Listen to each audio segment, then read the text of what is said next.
आज मी आलू आणि परवलची भाजी करणार आहे। तेव्हा आधी मी आलू थोडे तळून घेणार आहे तेलामध्ये।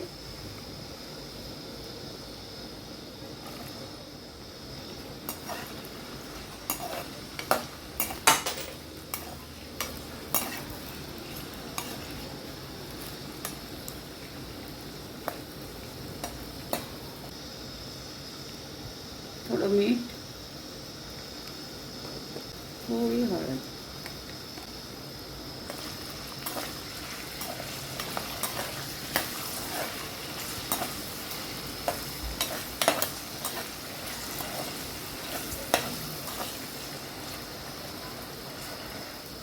बघा आता आपले आलू छान असे फ्राय झालेले आहे। आता याला काढून घेणार आहे।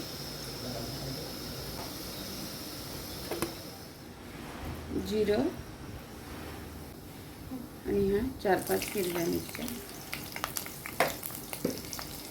हिरव्या मिरच्या तडक्याला नक्की टाका, छान फ्लेवर येतो भाजीला पण याचा। असल्या तर टाकायच्या वेळेवर। कांदा,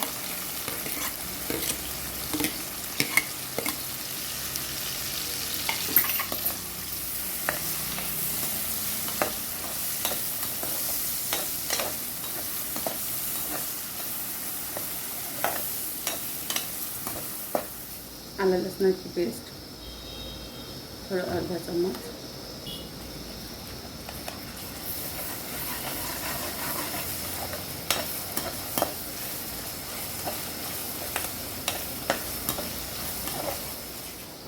आता याच्यामध्ये मी हे परवल आहेत बघा, परवल असे उभे उभे काप करून घेतले।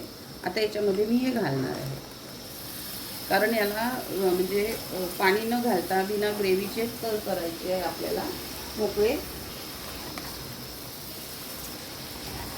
म्हणून आधी याला आपण छान असं तेलात मुरवून घेणार आहोत।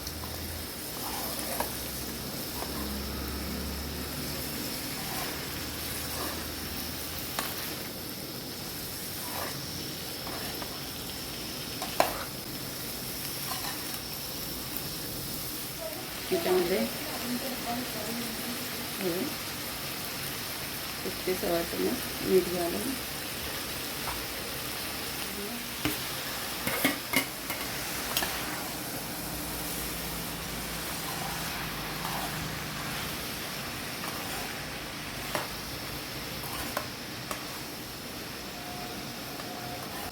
आता याला झाकून एक 5 मिनिटं 5-7 मिनिटं याला चांगलं मुरवून घेणार आहे।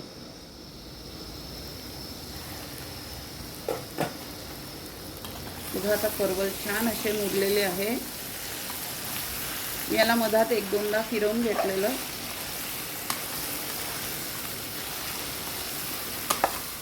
हळद,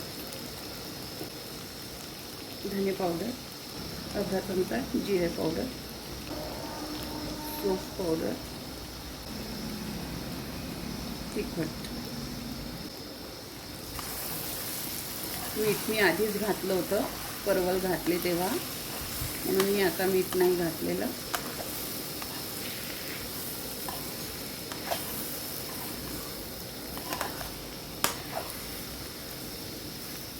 त्याच्यामध्ये हे आलू, कारण आलू ऑलरेडी शिजलेले आहे।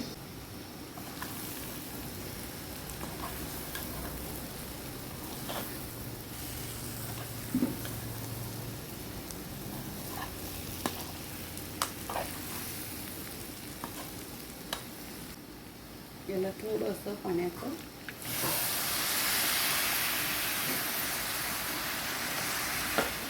टेस्टिंग करून घेणार आहे।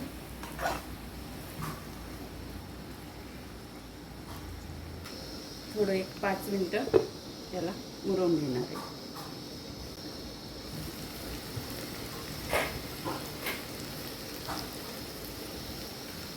पाच मिनिटं झालेली आहे बघा, छान आपली भाजी छान अशी मुरलेली आहे। आता याच्यामध्ये मी हा 1 चम्मच असा मॅजिक मसाला घालून घेणार आहे।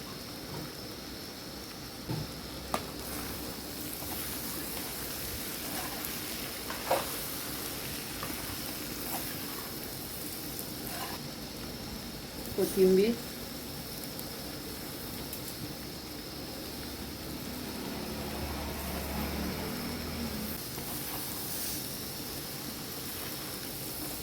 ह्या भाजीला मोकळीच करायची, परवल आणि आलू. समजा कोणी आलू नाही खात असेल याच्यामध्ये, नुसते परवल जरी केले तरी चालते, पण याला मोकळीच करायची, कारण मोकळीच छान वाटते ही. याच्यामध्ये ग्रेव्ही केली ना, पाणी केलं की मग ती तितकी चव येत नाही याला.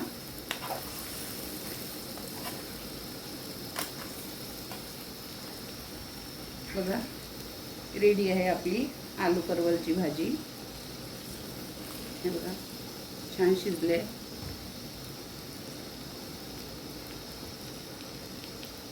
तर अशी होती आजची आपली आलू परवलची भाजी.